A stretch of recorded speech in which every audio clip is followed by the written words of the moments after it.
Assalomu alaykum hurmatli tinglovchilar, hurmatli axborot texnologiya va telekommunikatsiya o'rganuvchilari. Sizlar bilan bugun biz Abdurayhon Beruniy nomidagi Urganch davlat universiteti ma'lumotlar uzatish tizimlari va tarmoqlari kafedrasida olib borilayotgan signallar va tizimlar va signallarni qayta ishlash fani bo'yicha bugungi 3-ma'ruzamizni davom qildiramiz. Bunda bugungi ma'ruzamiz mavzusi signallarni interpolatsiyalash va approksimatsiyalash usullari deb nomlanadi. Ushbu mavzuda biz interpolatsiyalash, approksimatsiyalash, signal spektral tahlil qilish turli usullari haqida o'rganishlar olib boramiz.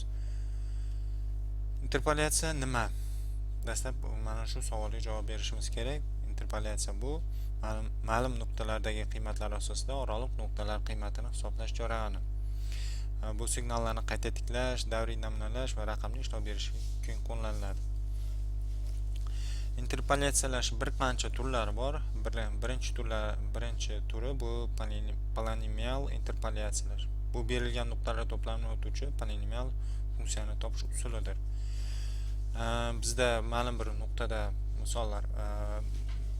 misol tariqasida aytadigan bo'lsak, ma'lum bir oraliqda, masalan 1, 3, 5, 7, 8, 9 oralig'i berilgan bo'lsa, biz bilmaymizki, oralig'ida oddiy qilib tushuntiradigan bo'lsam 2 soni, 4 soni, bu ya'ni juft sonlarni bilmaymiz. Buni qayerdan bilamizki, oldingi olingan natijalar asosida biz bilamizki, oralig'ida 2 soni yoki 4 soni borligini yoki juft sonlari gohida qolib ketayotganligini bilishimiz mumkin.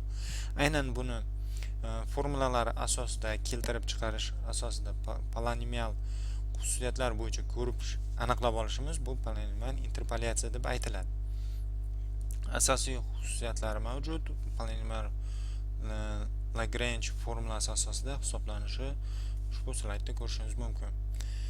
Afzalliklari va kamchiliklari bor. Bir qancha afzalligi matematik jihatdan aniq ifoda qilinishi mumkin, ya'ni hali yuqorida misol keltirganimdek 2, 4, 6 degan sonlarni aniq ifoda qilinishi mumkin. Kamchiliklari yuqori daraja polinomiallar tebranishlari paydo bo'ladi. Bu degani misol mantiqiy, taqribiy, minimal jihatdan aniqlikda hisob-kitob qilinayotgan bo'lsa, bizda yuqori darajadagi polinomial, ya'ni formulalar, yuqori darajadagi oliy matematikada ishlatiladigan yuqori darajadagi ehtimollar nazariyasidagi formulalar ifodalanish nazarda tutiladi.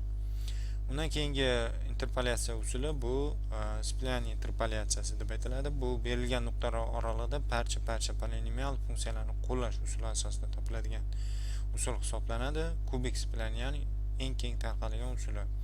Splani interpolatsiyasining ham turlari bor, ya'ni chiziqli Splani interpolatsiyasi, kvadratik Splani interpolatsiyasi mavjud. Chiziqli Splani interpolatsiyasi eng oddiy, lekin yetarli darajada silliq emas bo'ladi, ya'ni yetarli darajada aniqlashmaydigan Splani interpolatsiya usuli. Undan keyin kvadratik Splani interpolatsiya usuli mavjud va kubik Splani interpolatsiyasi mavjud. Endi har bitta Splani interpolatsiyasi, ya'ni Splani interpolatsiyasi har bittasi bo'yicha to'xtalib o'tadigan bo'lsak, bizda kubik Splani interpolatsiyasi ko'proq ishlatiladi. Shuning uchun uning formulasini quyidagi ushbu slaydda ko'rishimiz mumkinki, formulasi quyidagi tarzda ifodalanadi. Bundan tashqari bizda Splani interpolatsiyasi ustunliklari mavjud. Shuning uchun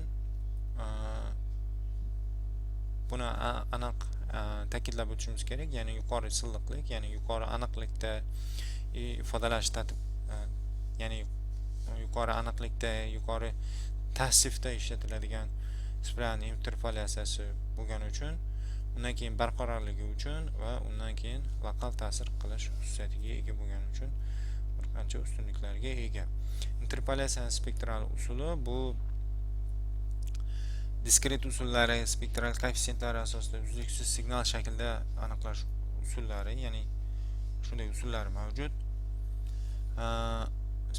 Spektral interpolatsiya formulasi quyidagi tarzda ifodalanadi. Bu ushbu slaydda ko'rishimiz mumkin. Aynan bu nima uchun ishlatiladi? Aynan bizda Fourier qatoriga yozishimizdan oldin dastlab interpolatsiyani, ya'ni signalni berilgan mavjud bizadagi fx signalni o'zini tartiblashimiz, ya'ni ma'lum bir namunalar asosida ma'lum bir ketma-ketliklarda tashkillashtirishimiz kerak, ya'ni uzun holatda. Bu narsani keyin tahlil qilishimiz uchun bizaga Fourier almashtirish ishlatiladi, ya'ni Fourier transformatsiyasi ishlatiladi.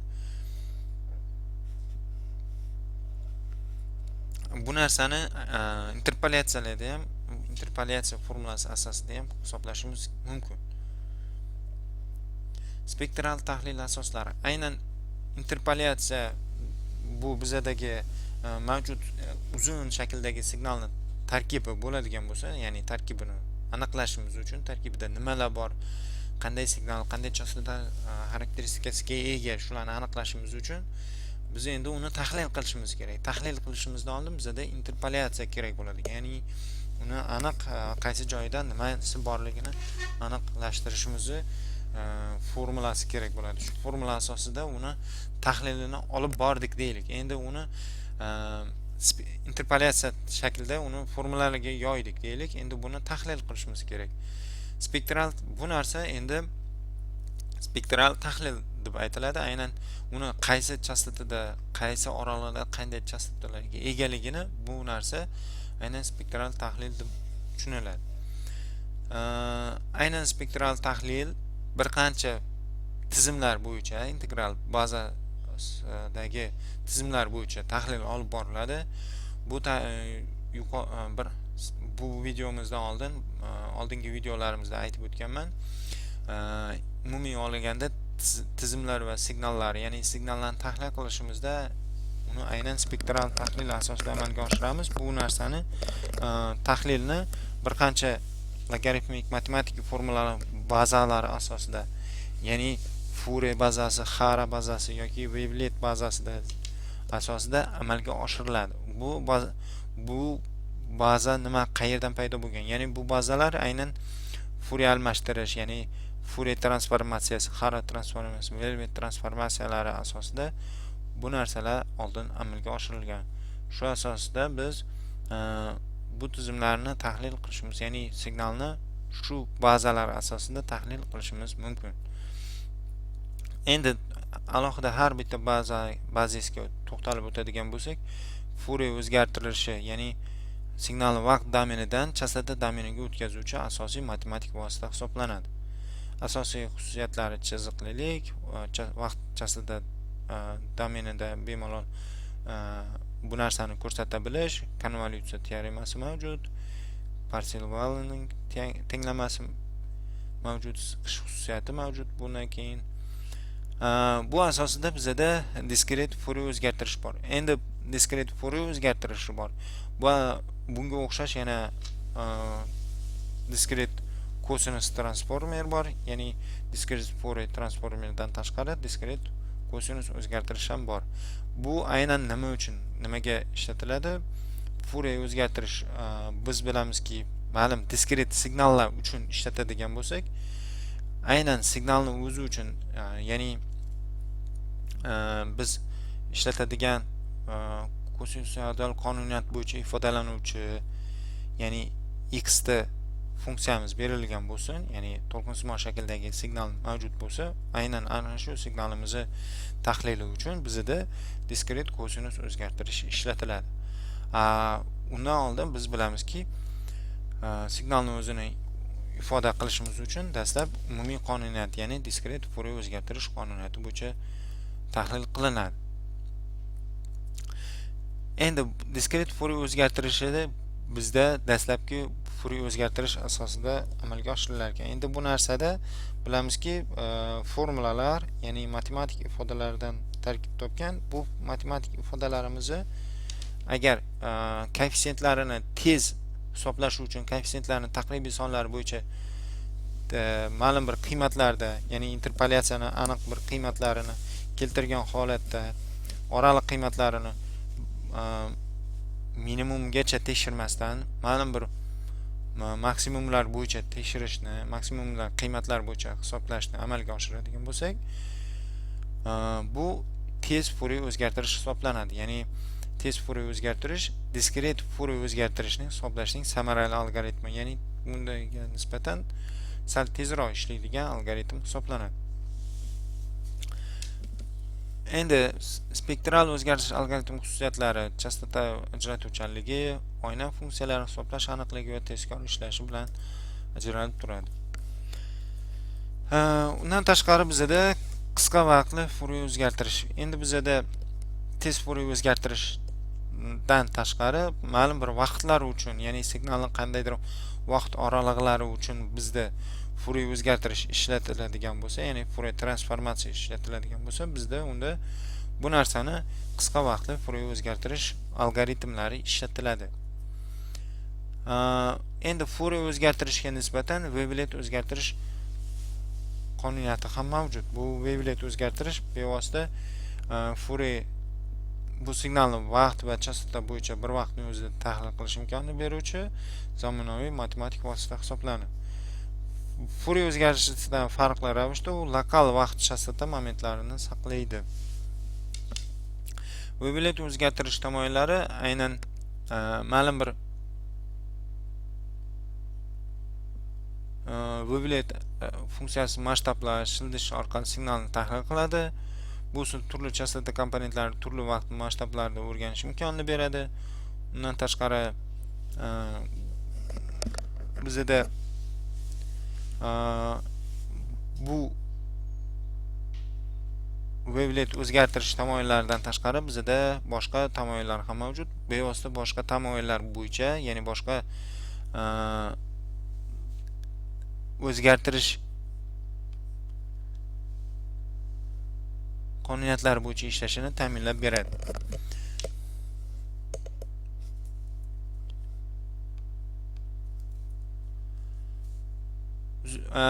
Wavelet o'zgartirishda yana bizda uzluksiz turlari mavjud.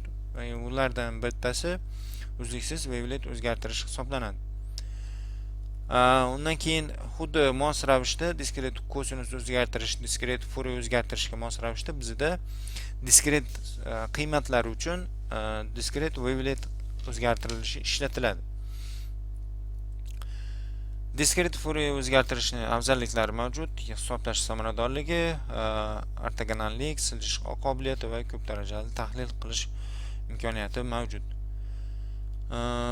Diskret umumiy holatda wavelet o'zgartirishni bir qancha turlari bor, ya'ni oilasi deb aytsak ham bo'ladi. Ya'ni mana shu wavelet o'zgartirish bo'yicha, wavelet qonuniyati bo'yicha ishlaydigan boshqa nimalar o'zgartirishlar bor. Bu masalan xara, samlet, varlet kabi turlari mavjud. Wavelet dekompozitsiyasi va rekonstruksiyasi. Dekompozitsiyasi bu nima? Aynan signalni turli chastota diapazonlariga ajratishdan iborat bo'lgan jarayon. Rekonstruksiya va komponentlar bu nima qiladi? Rekonstruksiya bu komponentlarning original signalni tiklaydi. Ya'ni dastlabki berilgan signalni ma'lum bir qiymatlar bo'yicha tahlil qilib, uni alohida namunalarga olganimizdan keyin yana uni aniq bir ifodaga keltirishimiz bu rekonstruksiya hisoblanadi. Dekompozitsiya nima? Dekompozitsiya signalni past va yuqori chastota komponentlari bo'linadi, past chastota komponentlari yana parchalanadi, jarayon kerakli darajada davom etadi va aniq bir koeffitsient tanlanib olinadi. Keyin ana shu koeffitsient asosida rekonstruksiya qilinadi. Eng chuqur darajada boshlanadi, ya'ni rekonstruksiya aproksimatsiya va detal koeffitsientlari birlashtiriladi. Yuqori daraja tomon qadam-qadam qaytariladi, original signal to'liq tiklanadi. Shu bo'yicha, ya'ni oraliq signal, ya'ni nima uchun kerak bu jarayon? Wavelet o'zgartirilishida aynan ma'lum bir qiymatgacha maydalashgandan keyin signalimiz qaysi joyda qanday signal yo'qolayotganligini bilganimizdan keyin ana shu joyiga qo'shimcha ravishda qo'shimcha signal qo'shishimiz mumkin yoki shunga mos ravishda boshqa signalni qo'shishimiz mumkin. Bundan keyin bizda rekonstruksiya, ya'ni qaytadan bu signalni tashkillashtirish jarayoni paydo bo'ladi. Aynan waveletga o'xshash baza bor, bu bazis bor. Bu aynan Hara deb aytiladi. Hara waveletning eng oddiy va birinchi kashf etilgan bazasi hisoblanadi. Raqamli ko'rinishda shunday tarzda ifodalangan. Ushbu slaydda ko'rishimiz mumkin. Ya'ni bu matrica bo'yicha ko'rinishi, ya'ni ma'lum bir berilgan signalimizni matrica shaklida qandaydir o'lchamlarga yoki qiymatlarga ajratilish jarayoni algoritmi ushbu slaydda ko'rishingiz mumkin. Undan keyin bizda approximon o'zgartirish, ya'ni array transformi bor. Bu ko'p o'lchovli signallarni samarali qayta ishlash uchun mo'ljallangan maxsus spektral o'zgartirish. U matritsali hisoblashdan foydalanadi. Nima uchun, qayerlarda ishlatiladi? Bu ko'p o'lchovli ma'lumotlar uchun, masalan tasvirlar uchun, video ma'lumotlar uchun, 3D ma'lumotlar uchun aynan approximon o'zgartirish ishlatiladi. Lokal spektral o'zgartirishlar. Bu o'zgartirishlar, bu transformer turlari aynan qayerlarda ishlatiladi? Bu signalni vaqt yoki faza bo'yicha lokal ravishda tahlil qilish imkonini beradigan o'zgartirish hisoblanadi. Bu usullar stasionar signallar va lokal xususiyatlarga ega bo'lgan ma'lumotlar qayta ishlashda muhim ahamiyatga ega hisoblanadi. Asosan Fourier tahlili bo'yicha, ya'ni lokal istalgan joy uchun signalning istalgan signal uchun aynan tanlov asosida ishlaydigan o'zgartirish hisoblanadi. Qisqa vat oynalarida, ya'ni qisqa vat signallari tasvirlanishida qisqa signallar uchun Fourier tahlili yoki ma'lum bir aniqlikda ishlashi uchun wavelet tahlili kerak bo'ladi. Shu asosda bizda o'zgartirish lokal spektral o'zgartirish hisoblanadi. Undan tashqari bizda Gobor o'zgartirilishi, lokal spektral o'zgartirishga o'xshash yana Gobor o'zgartirilishi ishlatiladi. Endi bizda shakllangan tasvirlarimiz yoki shakllangan signalimizni o'zini saqlashimiz kerak bo'ladi. Bu saqlash jarayoni aynan siqish jarayonidan keyin amalga oshiriladigan jarayon hisoblanadi. Shuning uchun biz signalni siqish jarayonini o'rganishimiz kerak bo'ladi. Signal siqish bu signalni kamroq ma'lumot bilan ifodalash jarayoni. Ma'lum bir miqdorda biz ko'rayotgan tasvirimiz qaysidir kengliklarda bir xil rangda ifodalansa, buni aynan bu tasvirni o'zini xotira qurilmasiga joylashtirishimiz uchun agar piksellar shaklida ifodalasak, bir qancha pikselimiz bir qancha katta hajmdagi axborotni ifodalaydi. Buni siqish asosida biz axborotni ma'lum bir miqdorda hajmini kichaytirishimiz mumkin, lekin sifatini o'zgartirmagan holatda, ya'ni buni umumiy sifatini o'zgartirmasdan siqish jarayonini amalga oshirishimiz mumkin bo'ladi. Bu narsani endi spektral o'zgartirishlar signal siqishda muhim rol o'ynaydi, chunki bu signalni siyrak ko'rinishda ifodalash imkonini beradi. Bu qanday amalga oshiriladi? Original signal qabul qilinadi, o'zgartiriladi, ya'ni spektral yoki wavelet o'zgartirish bo'yicha, undan keyin kvantizatsiya qilinadi, keyin kodlanadi. Shu asosida bizda raqamli kodlar bo'yicha signalimiz tasvirlanadi. Bu siqish usullari wavelet asosida siqish usullari mavjud. Undan keyin bu wavelet bo'yicha siqish asosan, masalan tasvirlar bo'yicha ishlaydigan bo'lsak, tasvirlarni JPEG 2000 kabi turlarida, siqish turlarida aynan wavelet bo'yicha wavelet siqish usullari asosida amalga oshiriladi. Endi bizda siqish sifatini baholash uchun bir qancha mezonlar ishlatiladi. Masalan, signal yo'qotilish qiymati, yana qaysidir oraliqda signal yo'qotilganligi, ya'ni qancha nisbatda yo'qotilganligi yoki bu signal nisbati siqilish nisbati original hajmining siqilgan hajmga nisbati bu nisbatan masalan 10 ga 1. Shu tarzda signal sifatini, siqish sifatini baholashimiz mumkin bo'ladi. Amaliy spektral ishlov berish tizimlari bu ya'ni amaliyotda bizda ma'lum bir miqdorda signalimiz ustida ishlov berish amalga oshiriladigan bo'lsa, bizda bu zamonaviy spektral ishlov berish tizimlari hisoblanadi. Zamonaviy spektral ishlov berish tizimlari real vaqt rejimida murakkab tahlillarga amalga oshirish qobiliyatiga ega, murakkab tahlillarni amalga oshirish qobiliyatiga ega, ya'ni radar tizimlari, tibbiy diagnostika tizimlari, audio qayta ishlash tizimlari, aloqa tizimlarida aynan spektral ishlov berish tizimlari qo'llaniladi. Dasturiy ta'minot sifatida tahlil qilish uchun MATLAB, Python, Julia, C++ dasturiy kutubxonalari ishlatiladi. Shular asosida bizda bu signalimizni tahlil qilishimiz mumkin bo'ladi. E'tiboringiz uchun rahmat. Sog' va salomat bo'ling.